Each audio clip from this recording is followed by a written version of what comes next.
جس طرح ڈھال آپ کر دیتے ہیں جنگ میں برستے ہوئے تیروں کے سامنے، تو وہ تیر ڈھال سے ٹکرا کے گر جاتے ہیں اور آپ کو نقصان نہیں پہنچتا، تو روزہ بھی آتش دوزخ سے ڈھال ہے، جہنم کی آگ سے بچانے والا ہے۔ روزے دار کو اللہ کی خاص رحمت نصیب ہوتی ہے۔ ایک حدیث میں آتا ہے کہ للصائم فرحتان، فرحۃ عند فطرہ و فرحۃ عند لقاء ربہ، روزے دار کو دو خوشیاں میں نصیب ہوتی ہیں۔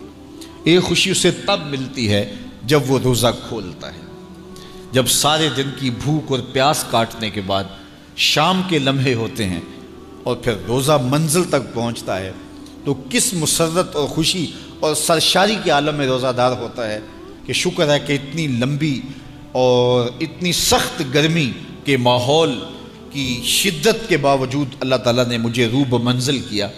تو اس وقت ایک احساس اس کے ساتھ جڑا ہوتا ہے، اور پھر جب وہ ٹھنڈا اور میٹھا مشروب اپنے کام و دہن میں ٹپکاتا ہے اور وہ ٹھنڈا میٹھا مشروب اس کی رگوں کو تر کرتے ہوئے معدے کی طرف بڑھ رہا ہوتا ہے، اس کی زبان بولے نہ بولے دل اللہ کا شکر ادا کر رہا ہوتا ہے، اس کا ایک ایک عضو بدن رب کا شکرانہ ادا کر رہا ہوتا ہے۔ وہ ٹھنڈا اور میٹھا مشروب رگوں کو تر کرتا ہوا آگے بڑھتا چلا جاتا ہے، لیکن شکرانے کا وہ پیکر بن جاتا ہے۔ وہ ایک مسرت، ایک خوشی کا عالم ہوتا ہے کہ روزہ بھی نب گیا، سارے دن کی تکلیف بھی کٹ گئی، اور اللہ نے مجھے افطار کے لمحوں تک پہنچایا۔ فرمایا روزے دار کو ایک خوشی تب ملتی ہے جب وہ روزہ کھولتا ہے، وَفَرْحَةٌ عِنْدَ لِقَاءِ رَبِّهِ، اور دوسری خوشی روزہ دار کو تب ملے گی جب روزے کے صلے میں اللہ اپنا دیدار عطا فرمائے۔ بنی آدم کے جتنے بھی عمل ہیں 10 سے لے کر 700 گنا تک اس کا ثواب اولاد آدم کو اس کا دیا جاتا ہے۔ جتنا گڑ ڈالو اتنا ہی میٹھا، تو بعض کو 10 گنا، بعض کو 70 گنا، بعض کو 100 گنا، بعض کو 700 گنا، تو 10 سے لے کر 700 گنا تک بندے کے اعمال کا صلہ دیا جاتا ہے۔ لیکن میرے حضور نے فرمایا لیکن روزہ جو ہے اللہ فرماتا ہے وہ میرے لیے ہے اور اس کا اجر میں خود عطا کروں۔ جب وہ خود عطا کرے گا تو کتنا عطا کرے گا؟ سخی اتنا بڑا ہو تو پھر کیا عطا کرے گا؟ بلکہ بعض نے اس کو عجزی بہی کی بجائے کہ فرمایا کہ الصوم لی وانا اجزا بہی، اس کو اجزا پڑا ہے بصیغہ مجہول کہ روزہ میرے لیے ہے اور اس کی جزا میں خود ہوں۔ باقی اعمال کی جزا جنت ہے، جنت کی نعمتیں ہیں اور بہت کچھ ہے، لیکن روزے کی جزا میں خود ہوں۔ اور جس کو وہ خود مل گیا پھر جنت میں مل گئی، جنت والا جو مل گیا پھر جنت بھی مل گئی، جنت کی نعمتیں بھی مل گئیں۔ تو روزہ اللہ کی خوشنودی کا ذریعہ ہے، اس کی رضا کا ذریعہ ہے۔ تو خوش نصیب لوگ روزے کی برکتیں حاصل کرتے ہیں۔ اور ایک روایت میں آتا ہے جب رمضان المبارک کا آغاز ہوتا ہے اللہ اہل ایمان کو، اپنے بندوں کو محبت کی نظر سے دیکھتا ہے، اور اللہ جس کو محبت کی نظر سے دیکھ لے پھر اسے کبھی عذاب نہیں دے گا۔ اللہ اکبر۔ تو یہ روزہ دار کے لیے اللہ کی کرم نوازیاں ہیں، اللہ کی رحمتوں کے اجالے ہیں جو اس کے اوپر برستے ہیں۔ تو میں اور آپ اس ماہ انور کو، اس ماہ نور کو اس طرح سے گزاریں کہ ہمارے اندر کے پاپ دھل جائیں، ہماری غلاظتیں گناہوں کی مٹ جائیں، ہمارا سینہ صاف ہو جائے، ہم اہل ایمان کے لیے کشادہ دل ہو جائیں، ہمیں جو ہے وہ جھوٹ سے، تکبر سے، بخل سے، ریا سے اور دیگر امور بد سے اجتناب کرنے کی عادت پڑ جائے۔ روزہ جو سکھانا چاہتا ہے ہم وہ اس سے سیکھ لیں، اور روزے کی برکات ضبط نفس کی صورت میں ہمیں نصیب ہو جائیں، تو ہم روزے کے بعد بھی، ماہ صیام کے گزرنے کے بعد بھی ایک نئی زندگی لے کر، ایک تازگی لے کر، ایک نور و روشنی لے کر کے جو ہے وہ معاشرے کے، اسلامی معاشرت کے ایک اہم فرد کی صورت کے اندر جو ہے وہ سامنے آئیں۔ تو اللہ اس ماہ صیام کی برکتیں ہمیں نصیب فرمائے۔ ہر سال مہینہ آتا ہے، گزر جاتا ہے، ہم پورا مہینہ بھوک کاٹتے ہیں اور پھر وہاں کے وہاں ہی کھڑے رہتے ہیں، تو پھر ہمیں سوچنا چاہیے، لیکن اگر تبدیلی آتی ہے تو پھر شکریہ ادا کرنا چاہیے۔ آج کی اس تاریخ میں ہم عزم کر کے اٹھیں کہ ہمارا یہ ماہ صیام ہماری زندگی میں ایک سنگ میل ثابت ہوگا، اور ہم ایک نئے بانکپن کے ساتھ، نئے عزم کے ساتھ یہ مہینہ گزاریں گے، اور ضبط نفس سیکھیں گے۔ اس مہینے سے اپنی آنکھوں پر پہرے بٹھائیں گے، اپنے خیالوں پہ قابو رکھیں گے، اپنی سوچوں کو آوارہ نہیں ہونے دیں گے، اپنی زبان سے ایک جملہ بھی غلط نہیں نکلنے دیں گے، نہ جھوٹ، نہ بہتان، نہ گالی، نہ سب و شتم، نہ شکوہ، نہ غیبت، نہ چغلی، اپنی زبان کو کنٹرول کریں گے، کیونکہ بہت سارے گناہ اس زبان سے ہوتے ہیں۔ لقمہ حرام سے اپنے آپ کو محفوظ کریں گے، اپنی آنکھوں پہ شرم و حیا کے پہرے بٹھائیں گے، اور یوں ایک پورا مہینہ جب ہمارا گزرے گا تو ضبط نفس کی جو عادت ہمیں پڑ جائے گی اس کو ہم بعد میں کام میں لائیں گے، اور پھر چند ماہ ایسے گزر گئے تو پھر ہمیں سرور بھی نصیب ہوگا، زندگی گزارنے کا لطف بھی آئے گا۔ اگر کوئی شخص یہ چاہتا ہے کہ اس کو عبادت میں سرور نصیب ہو تو وہ اپنی نظر کو غیر محارم کو شہوات سے دیکھنے سے محفوظ کر لے، اس کو سجدے میں سرور آنے لگ جائے گا، سجدے میں لطف آنے لگ جائے گا۔ اگر ہماری نظر ناپاکیزگی کا شکار رہتی ہے اور نظر جو ہے وہ طاہر نہیں رہتی، جلوت میں ہو یا خلوت میں، تو پھر ہمیں عبادت کا سرور کبھی بھی نصیب نہیں ہو سکتا۔ تو عبادت کا اپنا ایک لطف ہے، عبادت کا اپنا ایک چسکا ہے، ایک مزہ ہے۔ دیکھیے، آپ فروٹ کھاتے ہیں، پھل لیتے ہیں تو اس کا ایک سرور ہے، مشروب لیتے ہیں تو اس کا ایک سرور ہے، کھانا کھاتے ہیں، مختلف جانوروں کے گوشت کا اپنا الگ الگ ذائقہ ہے۔ تو جس طرح مختلف کھانوں کے ذائقے الگ ہیں، مختلف آوازوں کا تاثر اور ذائقہ اور لطف الگ ہے، اسی طرح عبادات کا بھی لطف ہے۔ سجدے کا الگ مزہ ہے، قیام کا الگ مزہ ہے، رکوع کا الگ لطف ہے، پھر اس کی کیفیات الگ ہیں۔ سجدہ گھر میں کریں تو لطف اور ملتا ہے، مسجد میں کریں تو لطف اور ملتا ہے، کسی صالح امام کے پیچھے نماز پڑھیں تو لطف کچھ اور ملتا ہے، اور اگر پیشانی کو حرم کی زمین مل جائے تو پھر لطف کچھ اور ملتا ہے۔ اسی طرح آپ کے دیگر اعمال، روزے کا ایک لطف ہے، ایک سحری کا لطف ہے۔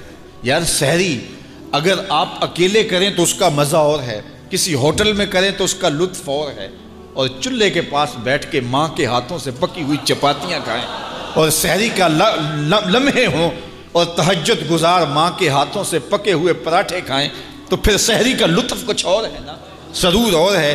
اچھا، آپ کو اپنے مرشد کے ساتھ بیٹھ کے شہد سحری کرنے کا موقع مل جائے تو اس کا لطف کچھ اور ہے۔ اسی طرح افطاری کا مزہ ہے، گھر میں کریں، دوستوں میں کریں، کسی صالح شخص کی صحبت میں کریں، لطف اور ہے۔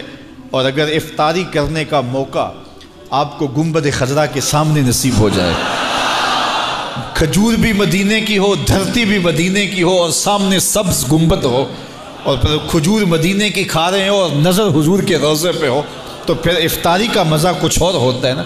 تو ہر عمل کا ایک لطف ہے، ہر عمل کا ایک سرور ہے، ہر عمل کا ایک حظ ہے۔ روزے کا الگ مزہ ہے، رکھنے کا الگ مزہ ہے، بھوک کاٹنے کا الگ مزہ ہے، پیاس کی شدت کا مزہ الگ ہے، کھولنے کا الگ مزہ ہے، تراویح کا الگ مزہ ہے، تلاوت کا الگ مزہ ہے، سجدے کا، قیام کا، رکوع کا، تشہد کا، قومے کا، جلسے کا، ہر عمل کا ایک لطف ہے۔ لیکن لطف نصیب کب ہوتا ہے؟ جب آپ کی نظر پاک ہوتی ہے۔ جب نظر پاک ہوتی ہے تو پھر ہم، نظر پاک نہیں ہوتی تو ہم ٹکریں تو مارتے ہیں لیکن عبادت کا سرور نہیں آ رہا ہوتا۔ سبحان ربی العالی جب بندہ پکار رہا ہوتا ہے، پیشانی بھی سجدے میں، اس کی ناک بھی سجدے میں، اعضائے بدنیاں بھی سجدے میں، اور ادھر سے پکار رہا سبحان ربی العالی، مالک دیکھ کائنات میں مجھ سے نیچا کوئی نہیں، تیرے سے اونچا کوئی نہیں ہے۔ تو پھر سرور کیوں نہیں آئے گا، لطف کیوں نہیں آئے گا؟ مالک کی دہلیز پہ پیشانی رکھ کے رو رہا ہے، آنسو بہا رہا ہے، تو کیوں سرور نہیں آئے گا؟ لیکن یہ سرور تب آئے گا اگر نظر پاک ہوگی۔ آج کے موسم میں، آج کے دور میں نگاہیں بہت ناپاکیزہ ہو گئی، اور دور موجود کے اندر، اس سوشل میڈیا کے اندر، سوشل میڈیا نے لوگوں کی تنہائیاں بھی پاک نہیں رہنے دی۔ آج بند کمرے میں لوگوں کی نگاہیں اور لوگوں کی نظریں ناپاکیزہ ہو گئی ہیں۔ صاحب کیا زندگی یوں ہی گزار کے چلے جائیں گے؟ ہم یہ سمجھتے ہیں کوئی دیکھنے والا نہیں، کوئی تو ہے جو دیکھ رہا ہے، کوئی تو ہے کہ جو ہمارے ایک ایک عمل کا محاسبہ کرنے والا ہے، کوئی تو ہے جو ایک ایک عمل کا وزن کرے گا اور قیامت کے دن ترازو پہ سارے عمل تولے جائیں گے۔ تو کہیں ایسا نہ ہو کہ زندگی برباد کر لیں۔ زندگی خواہشات کا نام نہیں ہے۔ آپ اپنی ماں کے لیے کتنی خواہشات قربان کرتے ہیں، آپ اپنی اولاد کے لیے کتنی خواہشیں قربان کرتے ہیں، آپ اپنی بیوی کے لیے کتنی خواہشات کی قربانی دیتے ہیں، بہن بھائیوں کے لیے کتنی خواہشات کی قربانی دیتے ہیں۔ تو مالک کے لیے کوئی خواہش قربان نہ کریں، اور کہیں کہ مالک کا قرب مجھے مل جائے، یہ کیسے ہو سکتا ہے؟ اللہ کی محبت اتنی سستی تو نہیں ہے۔ یہ دنیا دار سے پیار کریں تو اس پیار کی بھی قیمت چکانی پڑتی ہے، کسی سے پیار کریں تو اس کا بھی کوئی آپ کو جو ہے وہ اس کی بھی قیمت دینی پڑتی ہے۔ تو اللہ کی محبت اور اللہ کا عشق اور رسول اللہ کا عشق کوئی اتنا سستا تو نہیں ہے کہ اس کی کوئی قیمت نہ دینی پڑے۔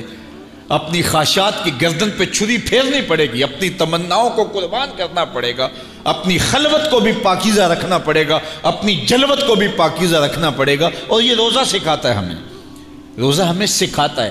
ہمارے صوفیاء ایک مراقبہ کرتے ہیں اور اس میں وہ یہ مراقب ہو کے بیٹھ جاتے ہیں اور یہ سوچتے ہیں کہ میرا اللہ مجھے دیکھ رہا ہے، اور جب یہ احساس ان کے ساتھ جڑ جاتا ہے ہر وقت کہ میرا اللہ مجھے دیکھ رہا ہے، میں اس کی نگاہوں میں ہوں، تو پھر گناہ کرنے سے گریزاں ہو جاتے ہیں، چونکہ یہ احساس گناہ کرنے سے بندے کو بچاتا ہے۔ اور میرے حضور نے بھی ارشاد فرمایا، جب جبریل امین نے پوچھا کہ حضور احسان کیا ہے، تو حضور نے فرمایا کہ احسان یہ ہے کہ تو اللہ کی عبادت اس طرح کرے کہ تو اسے دیکھ رہا ہے، اور اگر یہ کیفیت نہیں ہے تو کم از کم یہ کیفیت ہو کہ وہ تجھے دیکھ رہا ہے۔ اور یہ اگر پوری زندگی میں پھیل جائے تو گناہ کرنا مشکل ہی نہیں، محال ہو جاتا ہے کہ میرا اللہ مجھے دیکھ رہا ہے۔ یہ نور، یہ چیز انسان کی زندگی میں گناہوں سے بچانے کا مؤثر ذریعہ ہے۔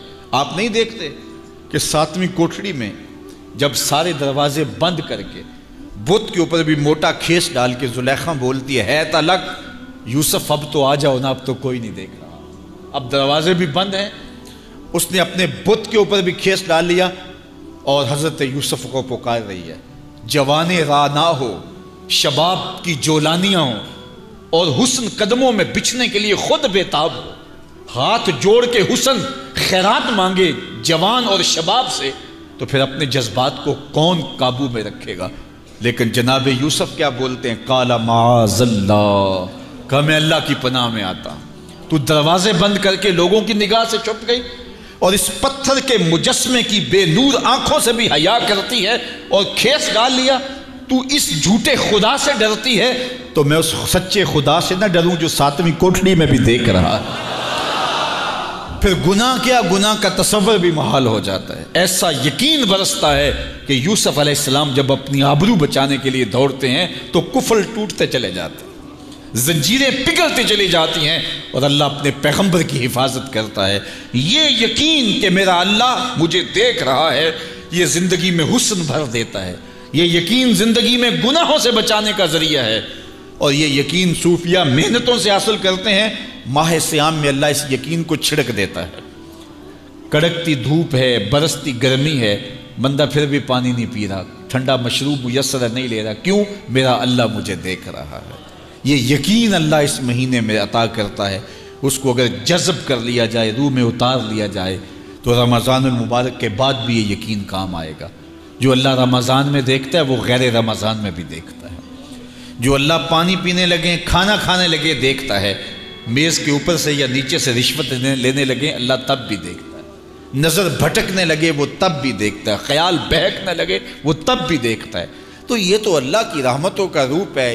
یہ نعمت بھلا کسی اور کے پاس ہے کہاں جو اللہ نے اہل ایمان کو عطا کی ہے؟ روزہ تو من سوار دے، روزہ تو اندر کے میل اجال دے، روزہ تو اندر کی غلاظتیں کھرچ دے، روزہ تو جو ہے وہ ضبط نفس کا کرینہ سکھا دے، روزہ تو اللہ سے ملانے کا طریقہ بتا دے، روزہ تو من کی روشنیوں کا ذریعہ ہو، روزہ تو پچھلے پاپ مٹا دے، آگے زندگی گزارنے کا ڈھب دے دے۔ تو یہ ایک ایسا نور ہے جس کے ذریعے ہم اپنی زندگی کو سنوار سکتے ہیں۔ اللہ مجھے آپ کو ماہ سیام کی برکتیں نصیب فرمائے۔